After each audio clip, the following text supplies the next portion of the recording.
Le doy la bienvenida al curso Mirada Comunitaria de la Atención de Usuarios en Salud Mental. Soy Edith Albornoz Rojas, de profesión psicóloga, doctora en salud mental. En esta tercera clase del módulo 3 vamos a revisar lo que es la esquizofrenia. La esquizofrenia es un cuadro clínico que fue descrito por primera vez en el siglo XIX bajo la denominación de demencia precoz por Benedict Morel. Luego también acuñó este término Emil Kraepelin y finalmente fue denominada como esquizofrenia, que es escisión de los pensamientos, emociones y conductas por Bloiler. Ya desde esa época se conceptualizaba que la esquizofrenia no correspondía a una entidad única, clínica, sino que englobaba varios cuadros clínicos diferentes. Hoy en día, la esquizofrenia se entiende como un trastorno caracterizado fundamentalmente por distorsiones perceptuales y alteraciones del pensamiento, las cuales se presentan sin alteración del nivel de conciencia ni alteración intelectual concomitante. Si bien se pueden encontrar alteraciones neurocognitivas del procesamiento de la información y signos neurológicos blandos en las personas, incluso antes de hacer el primer episodio psicótico. Esto es un trastorno con un curso que es variable, existiendo pacientes que persistirán con síntomas toda la vida, de mayor o menor intensidad, y pacientes con síntomas mínimos que no interferirán en su desempeño ni social ni laboral. Es un trastorno entonces que habitualmente se inicia en la adolescencia o adultez temprana y que, de no ser bien diagnosticado y tratado, puede ser altamente discapacitante para el usuario y a la vez generar altos montos de sufrimiento a él, a su familia y a los cercanos. Es también uno de los trastornos psiquiátricos que mayor costo económico genera en el paciente y también en la familia, y de acuerdo a la Organización Mundial de la Salud es uno de los trastornos que mayormente contribuye a la carga mundial de enfermedad. El primer estudio con el que contamos en Chile de epidemiología psiquiátrica es el que realizó el doctor Benjamín Vicente de la Universidad de Concepción en el contexto del estudio chileno de prevalencia psiquiátrica. Este estudio se realizó entre los años 1992 y 1999, incluyó 4 provincias del país que se estimaron representativas de la población nacional. La primera, la provincia de Iquique, estuvo el Biobío, Santiago y Temuco. Se aplicó a todas las personas mayores de 15 años. Los estudios entonces de la Universidad de Concepción describen una prevalencia de vida para la esquizofrenia de 9 por 1000, con 6.000 en varones y 11.000 en mujeres. Tomada como grupo, las psicosis no afectivas tenían una prevalencia de los últimos 12 meses de un 0,7%, donde 0,2 eran hombres y un 1,1 eran mujeres. Vamos a revisar la clínica de las dimensiones o dominio desde el punto de vista de la psicopatología. Y sabemos que la esquizofrenia es una patología GES, la número 15. Ahí está el flujo de cómo uno, el médico, cuando pesquisa en atención primaria, tiene los días, tiene que ir cumpliendo los plazos necesarios como para poder hacer el diagnóstico, la derivación, la confirmación y el ingreso del paciente a GES. Se hace un seguimiento hasta de 6 meses hasta la confirmación diagnóstica. Desde la primera descripción de la esquizofrenia hasta hoy ha habido una evolución en la forma en que se va caracterizando los síntomas que conforman esta enfermedad. La esquizofrenia es un síndrome clínico en el que se presentan simultáneamente síntomas de diferentes dominios. Las manifestaciones propias de la esquizofrenia son habitualmente conceptualizadas como pertenecientes a 4 grandes dimensiones sintomáticas. Los síntomas positivos, que corresponden a aquellos relacionados a la distorsión de la realidad, donde aparecen las alucinaciones y los delirios, así como también las alteraciones del curso formal del pensamiento que se van expresando en alteraciones en el discurso, o sea, en el habla, y conducta también desorganizada. Tenemos los síntomas negativos, son frecuentes en la esquizofrenia y en ocasiones también se les llama síntomas deficitarios. Los más frecuentes son el aplanamiento afectivo, la pobreza del lenguaje, la abulia y la apatía. Este grupo sintomático es el más difícil de tratar y frecuentemente el principal causante de la disminución de la funcionalidad de las personas afectadas. Ellos aparecen de forma independiente a la presencia o ausencia de los síntomas positivos. Es importante acá considerar que además aparecen síntomas llamados síntomas negativos secundarios, que son aquellos que aparecen a consecuencia de la medicación antipsicótica. Y también existen algunas manifestaciones de la esquizofrenia que corresponden a los llamados síntomas neurológicos blandos, como la dificultad para reconocer objetos familiares solo por el tacto, que se llama asterognosia, o para reconocer letras que se le dibujan a la persona en la palma de la mano, o también dificultad para distinguir derecha o izquierda. Hay una confusión entre la derecha y la izquierda. Y también aparece la catatonía como un síntoma físico. No es, en lo que es lo cognitivo, no es fácil distinguir si las alteraciones cognitivas presentes en la esquizofrenia representan múltiples déficits que ocurren en paralelo o corresponden a la expresión de un déficit único generado por el comportamiento, por el compromiso, perdón, de un área cerebral que es extensa. Estas alteraciones pueden estar presentes ya al inicio del cuadro, muchas veces incluso antes del resto de la sintomatología, aunque otras veces las alteraciones son leves y prácticamente son indetectables. Estas alteraciones pueden profundizarse ya sea por el uso crónico de ciertos fármacos o por múltiples episodios psicóticos. Estas alteraciones son posibles de ser objetivadas y evaluadas en su evolución a través de test neuropsicológicos. Entonces, es recomendable que siempre que exista la necesidad de esto, que esto sea factible, perdón, que se pueda derivar de manera precoz a los pacientes a programas de rehabilitación neurocognitiva. Habitualmente, los síntomas cognitivos preceden a la aparición de los síntomas positivos. Déficit de atención, déficit en la memoria, déficit en el procesamiento de la información, pobreza ideativa, o sea, hay dificultad para elaborar nuevas ideas, déficit en funciones ejecutivas, o sea, problemas para poder estructurar una meta, para poder concentrarse, para priorizar, para ordenar, para evaluar o para adaptarse. Y en lo que refiere, por último, al cuarto grupo, son los síntomas afectivos y ansiosos. Tanto anímicos como ansiosos pueden aparecer en distintos momentos de la enfermedad, pero habitualmente no son ellos quienes predominan en este cuadro. Los pacientes con síntomas afectivos muy prominentes tienden a ser clasificados como esquizoafectivos. Para distinguir si la psicosis proviene de lo afectivo o si desde la psicosis nacen los síntomas afectivos en términos generales, es importante considerar acá la temporalidad de la aparición de estos síntomas. En los cuadros anímicos con síntomas psicóticos, primero aparecen los síntomas del ánimo y luego la psicosis. Y al revés, en los pacientes primeramente psicóticos, primero aparece lo psicótico, o sea, alucinaciones, delirio, y luego lo afectivo de manera secundaria. Y acá hay un resumen de estos cuatro grupos de síntomas que influyen y cuáles son las características principales en general. Ahora, si hablamos de la historia natural de la esquizofrenia, vamos a ver que hay distintos momentos. Esto aparece desde que el bebé nace. Hay un factor genético importante, hay un factor hereditario también importante, un factor ambiental también que puede influir en que uno vaya a desarrollar este tipo de enfermedad. Eh, la esquizofrenia es una de las enfermedades que está más estudiada. Hay mucho estudio de, eh, desde el punto de vista biológico, químico, social, psicosocial, etcétera.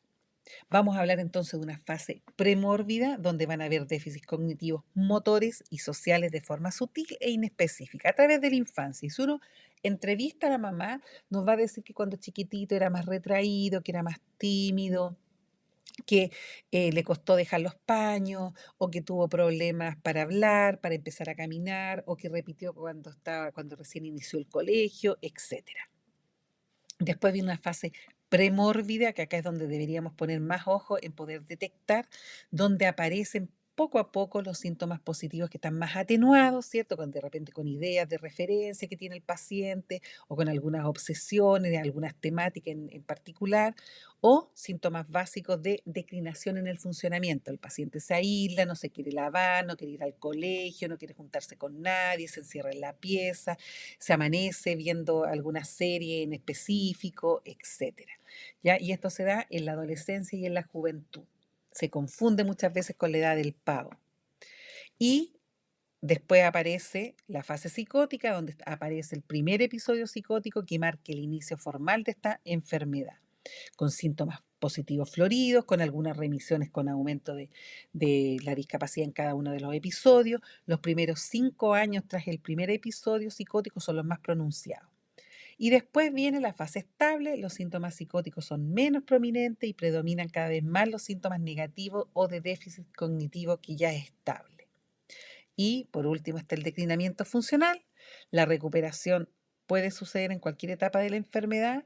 En general, esto es una enfermedad que es crónica y acá ya en la etapa del declinamiento funcional es donde los pacientes generalmente están en los centros de rehabilitación, ya sea laboral o centros de rehabilitación diurnos en general. Yo trabajé 9 años en el Luz de Luna, que es un centro de rehabilitación para pacientes con trastornos mentales severos, y ahí teníamos distintos talleres estructurados como para poder ir apoyando eh, en la parte de la sintomatología negativa. Desde la psicoterapia o desde la psicología, desde los terapeutas ocupacionales, trabajamos mucho con los síntomas negativos y también con la familia. El curso entonces, el comienzo puede ser agudo, con trastornos graves del comportamiento o insidioso, con un desarrollo gradual de ideas y de una conducta extraña. El curso también presenta una gran variabilidad, no es inevitablemente crónico y deteriorante, ¿cierto? El comienzo de la esquizofrenia ocurre entre los 15 y los 45 años relativamente. La evolución de la esquizofrenia no siempre es a un debilitamiento o un cuadro que sea severo. Puede haber recuperación en grado variable. La evolución de la enfermedad depende de las circunstancias en que se dé, de las características de la enfermedad, de la personalidad previa, de las capacidades de la persona en el momento en que aparece esta enfermedad y también de los tratamientos que están disponibles, del ajuste social y de distintos factores que son transversales. También en lo que es la mortalidad es el doble que de la población general. La expectativa de vida está reducida entre 15 a 20 años en estos pacientes. La mortalidad es altamente atribuible al suicidio. En lo que es el suicidio, tienen un alto índice de intentos de suicidio. Aproximadamente un tercio de los pacientes con esquizofrenia se intenta suicidar y el 5% lo logra. El riesgo es mayor entonces al comienzo de la enfermedad. En lo que es la conducta violenta, la mayoría de las personas con esquizofrenia no son violentos y en cambio tienen mucha más probabilidad de ellos ser víctimas de violencia. Y puede que las conductas violentas también se asocien a los síntomas positivos, a la impulsividad o al uso de algún tipo de sustancia, alcohol o pasta base, marihuana, etc. El tratamiento entonces de la esquizofrenia tiene múltiples objetivos. Primero, mejorar los síntomas positivos, cognitivos, afectivos y negativos, prevenir la hospitalización, potenciar la capacidad de vivir en forma independiente, potenciar la capacidad de establecer y perseguir objetivos educacionales y ocupacionales, minimizar los posibles efectos no deseados relacionados con los medicamentos, y para eso hacemos psicoeducación, y lograr una adecuada calidad de vida e integración social.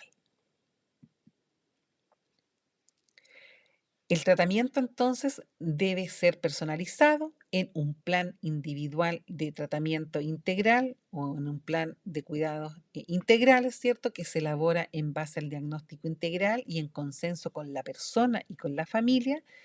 El usuario con un primer episodio requerirá tratamiento en tanto persiste el diagnóstico de esquizofrenia que sea adecuando, la intensidad y el énfasis en las distintas intervenciones según se manifiesten las distintas etapas de la enfermedad. El tratamiento debe incluir siempre los 4 componentes que siguen: evaluación integral, intervenciones psicosociales, farmacoterapia y servicios de apoyo también.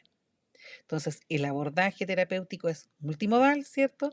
Para lograr todos estos objetivos, debemos implementar entonces este tratamiento integral desde el punto de vista de la farmacoterapia. Nos va a ayudar, va a ser como una ayuda también con el tratamiento psicológico, psicosocial y rehabilitación, ¿cierto? Eh, Idealmente lo que es fármaco se utilizarán, el médico lo ve, los de primera línea, ¿cierto? Con el fin de poder reducir o suprimir los síntomas, sobre todo los síntomas positivos en general, desde el punto de vista psicológico, en la vertiente del apoyo y la elaboración de todo lo que es un proceso para ir trabajando con la familia para la vertiente psicoeducativa, ¿cierto? Y un manejo ya sea de las relaciones interaccionales con la familia y con la comunidad y desde el punto de vista educacional y social para mantención en el sistema el mayor tiempo posible y en la alianza con el sistema escolar o también laboral. En lo que son los fármacos antipsicóticos, están indicados en esquizofrenia, en otros trastornos psicóticos, en síntomas psicóticos, en otras enfermedades psiquiátricas, en síntomas psicóticos en enfermedades médicas o neurológicas. La base del tratamiento son los antipsicóticos. Se inicia el tratamiento en general con risperidona en dosis cercanas al límite inferior del rango recomendado, que son 2 miligramos por la noche. Se puede usar también haloperidol inyectable y se puede usar en conjunto con el lorazepam inyectable en caso de agitación psicomotora o en pacientes que tienen conductas que son muy disruptivas. En caso de angustia severa que dificulte el manejo de la persona, es recomendable entonces el uso adjunto, ¿cierto? En forma transitoria de benzodiazepinas orales en las dosis habituales que los médicos dan. Una vez controlada la angustia, se deben retirar para evitar el riesgo de desarrollar una dependencia. La psicoterapia y las intervenciones psicosociales en general engloban una serie de medidas encaminadas a minimizar la vulnerabilidad del paciente ante las situaciones de estrés, aumentar sus recursos para hacer frente a los conflictos, problemas y tensiones interpersonales, facilitar los procesos de recuperación, reforzar su adaptación y funcionamiento familiar, social y formativo laboral.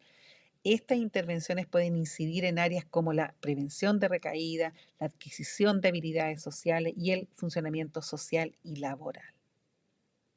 Y terminando ya, vamos a ver que las intervenciones psicosociales en la fase aguda de la enfermedad deben considerar acciones que contribuyan a superar la situación de crisis de la persona y también de la familia, porque es algo nuevo que aparece, el hijo deja de ser quien es.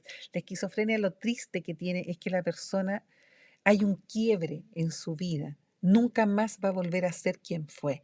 Y eso al paciente le genera mucho dolor, pero también a la familia. Un chico que estaba estudiando en la universidad hizo un brote psicótico, deja de estudiar, hay un quiebre, no vuelve a ser el mismo. Hay algunos, depende de el grado de la severidad en que se dé la enfermedad, que pueden retomar estudios. Nosotros acá, a mí me tocó trabajar con varios en el Luz de Luna que con sociólogos, después psicólogos que sacaron la carrera, eh, les costó, pero con harto apoyo social, con una buena rehabilitación, el paciente puede lograr eh, volver a incluirse en la sociedad. En lo que son las intervenciones psicosociales en la fase de recuperación, ¿cierto? Deben considerarse intervenciones específicas, adicionales, que contribuyan a facilitar la relación entre la persona y el entorno. Y las intervenciones psicosociales en la fase de la compensación de la enfermedad deben siempre considerar intervenciones que contribuyan a la permanencia de la persona en su entorno natural y también que mejoren su calidad de vida. Con esto terminamos, los dejo invitados a la próxima clase donde vamos a ver los trastornos por consumo de sustancias. Cualquier duda me escriben al correo o a través de la consultora. Muchas gracias y hasta luego.